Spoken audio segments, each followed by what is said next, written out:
ധനുഷ്കോടി പോയി തിരിച്ചു വരുന്ന സമയത്ത് രാത്രി ഹൈവേയിൽ വെച്ച് എനിക്കുണ്ടായ ഒരു എക്സ്പീരിയൻസ് ഞാൻ മുന്നേ നിങ്ങൾക്ക് ഷെയർ ചെയ്തിട്ടുണ്ടായിരുന്നു. അപ്പോൾ അതുപോലൊരു എക്സ്പീരിയൻസ് എൻ്റെ ഒരു ഫ്രണ്ടിനും ഉണ്ടായിട്ടുണ്ട്. ഞാനത് എന്താണെന്ന് നിങ്ങൾക്ക് പറഞ്ഞുതരാം. അതിനു മുന്നേ നമ്മുടെ മുന്നത്തെ വീഡിയോ കാണാത്തവരാണ് നിങ്ങളെങ്കിൽ അന്ന് എനിക്കുണ്ടായ ഒരു എക്സ്പീരിയൻസ് ഞാൻ ചുരുക്കി പറഞ്ഞുതരാം.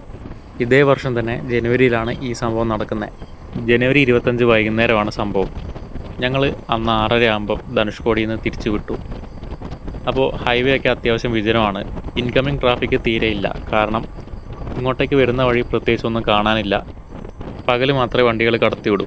അപ്പോൾ അങ്ങോട്ടേക്ക് പോകുന്ന വിരലിലെണ്ണാവുന്ന വണ്ടികൾ മാത്രമേ നമ്മുടെ ലൈനിലുള്ളൂ. ഓപ്പോസിറ്റ് ആണെങ്കിൽ വണ്ടികൾ തീരെയില്ല. അത്യാവശ്യം മഴ പെയ്തിട്ടുണ്ടായിരുന്നു. നല്ലൊരു തണുത്ത കാറ്റും കാര്യങ്ങളൊക്കെ ഉണ്ട്.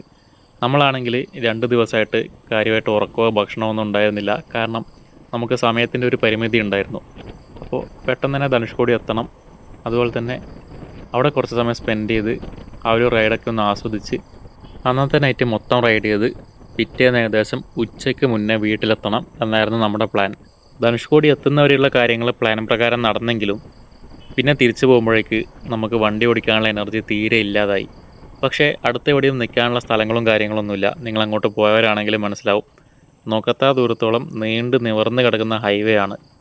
അപ്പുറത്തും ഇപ്പുറത്തും ബാരിക്കേഡ് മാത്രമല്ല ഇങ്ങോട്ടേക്ക് വണ്ടികളൊന്നും വരാത്തത് കൊണ്ട് രാത്രി ആയിക്കഴിഞ്ഞാൽ ഈ ഹൈവേയിൽ നമ്മുടെ വണ്ടിയുടെ ഒരു വെട്ടവും ആ വെട്ടത്തിൽ കാണുന്ന ഈ 2 ബാരിക്കേഡും മാത്രമേ കാണുള്ളൂ. ഇത് നമ്മൾ കുറേ സമയം നോക്കുന്ന സമയത്ത് ഒരു ട്രാൻസ് സ്റ്റേറ്റിലേക്ക് പോകും. നമ്മളൊരു ഹിപ്നോസിസ് മോഡിലേക്ക് പോകും. ഇതിൻ്റെ കൂടെ ക്ഷീണവും ഉറക്കമില്ലായ്മയും തണുപ്പും കൂടി ആകുന്ന സമയത്ത് നിങ്ങൾ ജസ്റ്റ് ഒന്ന് ആലോചിച്ച് നോക്കിയാൽ മതി ആ അവസ്ഥ എത്രത്തോളം മോശമായിരുന്നു എന്ന്.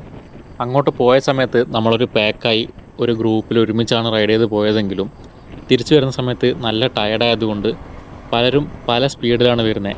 മാത്രമല്ല ഓൾമോസ്റ്റ് എല്ലാവരും ഹെഡ്സെറ്റ് വെച്ചിട്ടുണ്ടായിരുന്നു. കാരണം നൈറ്റാണ്, പാട്ടൊക്കെ കേട്ട് ഫുൾ നൈറ്റ് റൈഡ് ചെയ്യാനുള്ള പ്ലാൻ ആയതുകൊണ്ട് തന്നെ ആ ഒരു രീതിയിലാണ് പോകുന്നത്. സോ എൻ്റെ വണ്ടി ഏറ്റവും മുന്നിലാണെങ്കിൽ ഒരു 200 മീറ്റർ ബാക്കിൽ മറ്റൊരു വണ്ടി, അങ്ങനെ ഓരോ വണ്ടികൾ. അതിനിടയിൽ വേറെ വണ്ടികളൊന്നുമില്ല. നിങ്ങൾക്ക് ജസ്റ്റ് ആ ഹൈവേ ഇമാജിൻ ചെയ്യാം. ഒരൊറ്റ single stretch highway, incoming traffic ഒന്നുമില്ല. മൊത്തം ഇരുണ്ട് മൂടിക്കിടക്കുന്ന ഹൈവേ. അപ്പുറത്തും ഇപ്പുറത്തും പാടശേഖരവും അങ്ങനെ എന്തോ ആണ്. അതുകൊണ്ടാണ് ചുറ്റും വേറെ ലൈറ്റും കാര്യങ്ങളൊന്നും ഇല്ലാത്തത്. അപ്പോൾ നമുക്ക് നമ്മുടെ വീസ്ട്രോമിൻ്റെ ആ ഒരു ഹെഡ്ലൈറ്റിൻ്റെ പ്രകാശം മാത്രം, സ്ട്രേറ്റ് റോഡിൽ ഈ ലൈറ്റ് എത്രത്തോളം എത്തുന്നോ അത്രയും മാത്രമേ നമ്മുടെ വിസിബിലിറ്റി ഉള്ളൂ. അങ്ങനെ ഞാൻ എത്ര ദൂരം റൈഡ് ചെയ്തു എന്ന് പോലും എനിക്ക് ഓർമ്മയില്ല. അത്ര അധികം നേരം ഞാൻ ആ ഹൈവേയിലൂടെ വണ്ടി ഓടിച്ചു. കുറച്ച് കഴിഞ്ഞപ്പോൾ ചെറുതായിട്ട് ചാറ്റൽ മഴ തുടങ്ങി. അതുകൂടി ആയപ്പോൾ മൊത്തത്തിൽ ക്ഷീണം ഡബിളായി. എനിക്ക് എവിടെയെങ്കിലും ഒന്ന് എത്തി ഒന്ന് ഉറങ്ങിയാൽ മതി എന്നുള്ളൊരു ചിന്തയായി. പക്ഷേ എല്ലാവരും രാത്രി മൊത്തം റൈഡ് ചെയ്ത് പെട്ടെന്ന് ലൊക്കേഷനിലേക്ക് എത്താം, വീട്ടിലേക്ക് എത്താൻ തീരുമാനിച്ചതുകൊണ്ട് പ്രത്യേകിച്ച് വേറൊന്നും ഡിസ്കസ് ചെയ്യാൻ വേണ്ടി ഞാൻ നിന്നില്ല. റൈഡ് കണ്ടിന്യൂ ചെയ്തു. കുറച്ചുകൂടെ കഴിഞ്ഞപ്പോൾ തണുപ്പ് സഹിക്കാൻ പറ്റാതായി. ശരിക്കും ഈ ഹൈവേ നീണ്ടു നിവർന്ന് കിടക്കുന്ന ഒരു സ്ട്രെയിറ്റ് ഹൈവേ ആയതുകൊണ്ട് എനിക്ക് പ്രത്യേകിച്ച് വളക്കാനോ തിരിക്കാനോ കാര്യങ്ങളൊന്നുമില്ല. വണ്ടിയിൽ ത്രോട്ടിൽ ലോക്ക് ഉണ്ടായിരുന്നു. അത് ഓണാക്കിയിട്ട് ഹാൻഡിൽ ബാറിൽ വെറുതെ കൈവച്ച് ഇങ്ങനെ പോവാണ്. അപ്പോൾ ഹെഡ്സെറ്റിൽ എന്തൊക്കെയോ പാട്ടുകൾ പാടുന്നുണ്ട്. ഞാനതൊന്നും ശ്രദ്ധിക്കുന്ന പോലുമില്ല. കൂടാതെ ഞാനൊന്നും ചിന്തിക്കുന്നുമില്ല. മൈൻഡ് മുഴുവൻ ബ്ലാങ്കാണ്. വെറുതെ ഇങ്ങനെ അങ്ങ് പോവുകയാണ്. ഒരു സ്ട്രെയിറ്റ് ലൈനിൽ നിങ്ങൾ ജസ്റ്റ് ഇമാജിൻ ചെയ്താൽ മതി. ഒരു വര വരക്കുന്നു, നമ്മൾ അതിലൂടെ വെറുതെ മൂവ് ചെയ്യുന്നു. നമ്മളൊന്നും ചിന്തിക്കുന്നില്ല, നമ്മളൊന്നും ചെയ്യുന്നില്ല. നമ്മുടെ വണ്ടിയുടെ സ്പീഡിനനുസരിച്ച് ഈ ഹൈവേയുടെ 2 സൈഡിലുള്ള ബാരിക്കേഡിൽ വെള്ളയും കറുപ്പും ലൈനുകൾ സ്പീഡിൽ ബാക്കോട്ട് പോകുന്നത് കണ്ട് ഞാനൊരു പ്രത്യേക സ്റ്റേറ്റിലേക്ക് എത്തി.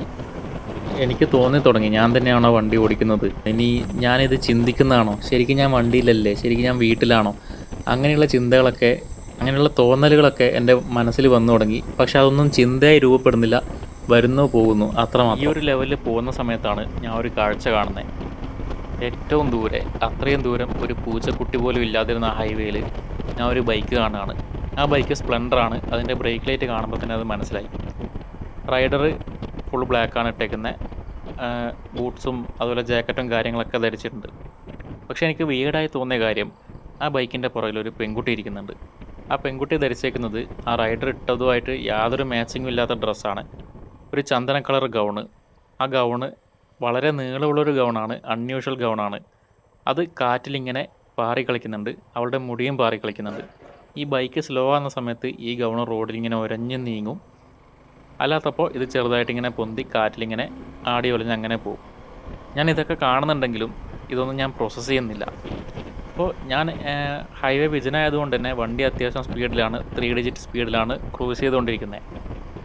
അങ്ങനെ ഞാനിത് കണ്ടു, പക്ഷേ ഒന്നും പ്രോസസ്സ് ചെയ്യുന്നില്ല. ഞാൻ പറഞ്ഞ പോലെ തന്നെ നമ്മുടെ വണ്ടി വളരെ പെട്ടെന്ന് തന്നെ ഈ ഒരു ബൈക്കിനെ അപ്രോച്ച് ചെയ്തു. കാരണം ആ ബൈക്ക് അത്യാവശ്യം സ്ലോയിലാണ് പോയിക്കൊണ്ടിരുന്നത്. അപ്പോൾ ഈ കുട്ടിയുടെ ഗൗണ് റോഡിൽ ഇങ്ങനെ ഉരഞ്ഞു പോകുമ്പോൾ നമ്മുടെ വണ്ടി സ്പീഡിൽ അപ്രോച്ച് ചെയ്തു. വീസ്ട്രോമിൻ്റെ ഫ്രണ്ട് ടയർ ഈ ഗൗണിലേക്ക് കയറിയപ്പോഴാണ് എൻ്റെ ഉള്ളിലൊരു കൊള്ളിയാൻ മിന്നിയത്. അപകടമാണല്ലോ, ഇപ്പോൾ പെടും, കാരണം നല്ല സ്പീഡിലാണ്, എനിക്കിനി ബ്രേക്ക് ചവിട്ടാനൊന്നും പറ്റില്ല. ഞാനപ്പോൾ ഇത് കയറിയില്ല എന്നുള്ള ഒരു ലെവലിലെത്തിയപ്പോൾ എനിക്ക് തോന്നുന്നു ഓൾമോസ്റ്റ് കയറിയെന്ന് തന്നെയാണ്. അപ്പോൾ ഞാൻ വണ്ടി പെട്ടെന്ന് വെട്ടിച്ചു, ബ്രേക്ക് ചെയ്തു. ബാക്ക് ടയർ ലോക്കാകുന്ന സമയത്ത് ABS പിടിക്കുന്ന ആ ഒരു സൗണ്ട് ഉണ്ടല്ലോ, അത് നന്നായിട്ട് കേട്ടു. അപ്പോൾ ഞാൻ എന്തോ ഭാഗ്യം കൊണ്ട് അവിടുന്ന് വീണില്ല. പെട്ടെന്ന് തന്നെ വണ്ടി ഞാൻ സൈഡിലേക്ക് ഒതുക്കി. ദൂരെ നിന്ന് എൻ്റെ കൂടെയുള്ളവരെ വണ്ടിയുടെ ലൈറ്റ് ഞാൻ കാണുന്നുണ്ട്. ഒരാൾ എന്നെ പെട്ടെന്ന് തന്നെ അപ്രോച്ച് ചെയ്തു. അപ്പോൾ ആ വണ്ടി വരുന്നത് ഞാൻ മിററിൽ നോക്കിക്കൊണ്ടാണ് പിന്നെ ഫ്രണ്ടിലേക്ക് നോക്കുന്നത്.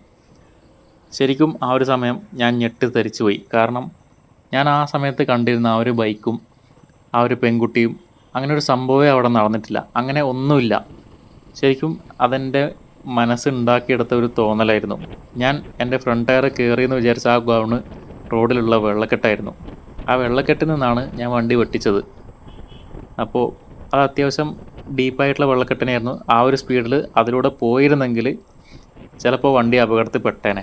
ഹൈഡ്രോപ്ലെയിനിങ് ഉണ്ടാവും, വണ്ടി ചിലപ്പം വീണേനെ. അപ്പോൾ പെട്ടെന്ന് എനിക്ക് ഇങ്ങനെ ഒരു തോന്നൽ വന്നതുകൊണ്ടാണ് ഞാൻ അവിടുന്ന് ബ്രേക്ക് ചെയ്തതും അതുപോലെ തന്നെ സൈഡിലേക്ക് വണ്ടി ഒതുക്കി നിർത്തിയതും. പക്ഷേ എനിക്ക് ഈ ഒരു എക്സ്പീരിയൻസും ആ ഒരു ഹൈവേയുടെ ടോട്ടലുള്ള ഒരു ആംബിയൻസും മൊത്തത്തിൽ എനിക്ക് വല്ലാതെ നെഗറ്റീവ് അടിച്ച് ഞാൻ വല്ലാതെ പേടിച്ചു പോയി. ഞാൻ പെട്ടെന്ന് സൈഡാക്കിയത് കണ്ടിട്ട് എൻ്റെ കൂടെ വന്നവരും സൈഡാക്കി. ഓരോരുത്തരെ വണ്ടി നിർത്തി. ഞാനപ്പോൾ അവരോട് കാര്യം പറഞ്ഞു. പെട്ടെന്ന് ഞെട്ടിപ്പോകുന്നുണ്ടെന്ന് മാത്രമേ ഞാനപ്പോൾ പറഞ്ഞുള്ളൂ. അപ്പം അവർക്കും അങ്ങനെ പെട്ടെന്ന് ഹൈവേയിൽ ബാരിക്കേഡ് കാണുക, വെട്ടിക്കുക, അങ്ങനത്തെ ഇല്ലാത്ത ബാരിക്കേഡ് കാണുക, അങ്ങനെ ഓരോരോ ഹിപ്നോസിസ് അവർക്കും സംഭവിക്കുന്നുണ്ട്. അപ്പം നമ്മളെല്ലാവരും കൂടെ അവിടെ നിന്നൊരു തീരുമാനം എടുത്തു. ഇനി അടുത്ത പെട്രോൾ പമ്പ് എവിടെ കാണുന്നോ അവിടെ നമ്മൾ ടെൻ്റ് അടിച്ച് ഉറങ്ങിയതിന് ശേഷം രാവിലെ മാത്രമേ യാത്ര കണ്ടിന്യൂ ചെയ്യുന്നുള്ളൂ എന്നുള്ളത്. അതെനിക്ക് ശരിക്കും ഒരു ആശ്വാസമായിരുന്നു. സോ ഒരു 60 കിലോമീറ്ററിൽ അടുത്ത പെട്രോൾ പമ്പ് കിട്ടി. നമ്മളവിടെ ടെൻ്റ് അടിച്ചു. ഇതാണ് എനിക്കന്നുണ്ടായ ഒരു എക്സ്പീരിയൻസ്. അപ്പോൾ ഇനി എൻ്റെ ഫ്രണ്ട് ഫേസ് ചെയ്ത ആ ഒരു എക്സ്പീരിയൻസും കൂടെ പറഞ്ഞുതരാം. അവൻ വർക്ക് ചെയ്യുന്നത് മംഗലാപുരത്താണ്. അപ്പോൾ അവിടെ നിന്നാണ് യാത്ര തിരിക്കുന്നത്. അവൻ പറഞ്ഞത് പ്രകാരം അന്ന് ആളൊരു മൂഡ് ഓഫിലാണ്. അപ്പോൾ വീക്കെൻഡാണ്, വണ്ടി എടുത്ത് നേരെ മൂന്നാർ വിടാം എന്നാണ് പ്ലാൻ ചെയ്തേക്കുന്നത്. സോളോ റൈഡാണ്. അപ്പോൾ വൈകുന്നേരം വണ്ടി എടുത്തു, നേരെ മൂന്നാറേക്ക് യാത്ര തിരിച്ചു. ടെൻ്റൊക്കെ പാക്ക് ചെയ്തിട്ടാണ് ആളവിടെ നിന്ന് വിടുന്നത്. കാരണം ടയർഡ് ആവുന്ന സ്ഥലത്ത് ടെൻ്റ് അടിക്കാം, അങ്ങനെയുള്ളൊരു പ്ലാനിങ് ആണ്. സോ നൈറ്റ് ഒന്ന് ഒറ്റയ്ക്ക് റൈഡ് ചെയ്ത് കഴിഞ്ഞാൽ മൈൻഡ് ഒന്ന് ക്ലിയർ ആവും എന്നുള്ളൊരു പ്ലാനിങ്ങിലാണ് പോകുന്നത്. പിറ്റേന്ന് റെസ്റ്റ് എടുക്കാം. പിന്നെ സൺഡേ ലീവാണ്. ആൾ എക്സ്ട്രാ മൺഡേ ലീവ് എടുത്തിട്ടുണ്ടായിരുന്നു. ശരിക്കും അങ്ങനെ ഒരു റൈഡ് പോയി കഴിഞ്ഞാൽ ആരുടെ മൈൻഡാണ് ക്ലിയർ ആവാത്തത്. അങ്ങനെ അവൻ രാത്രി കോഴിക്കോടെത്തി. സ്ട്രെയിറ്റ് പോവാം, പക്ഷേ അവൻ അവിടുന്ന് ലെഫ്റ്റ് പാലക്കാട് പൊള്ളാച്ചി വഴിയുള്ള റൂട്ട് കുറച്ചും കൂടെ സീനിക്കായിട്ടുള്ള കുറച്ച് നല്ല ഹൈവേ പിടിക്കാമെന്ന് വിചാരിച്ചു. ആൾ ആ റൂട്ടാണ് പോയത്. അങ്ങനെ ഒരു 12 മണിയൊക്കെ കഴിഞ്ഞപ്പോൾ ചെറുതായിട്ടൊന്ന് ടയേർഡായി.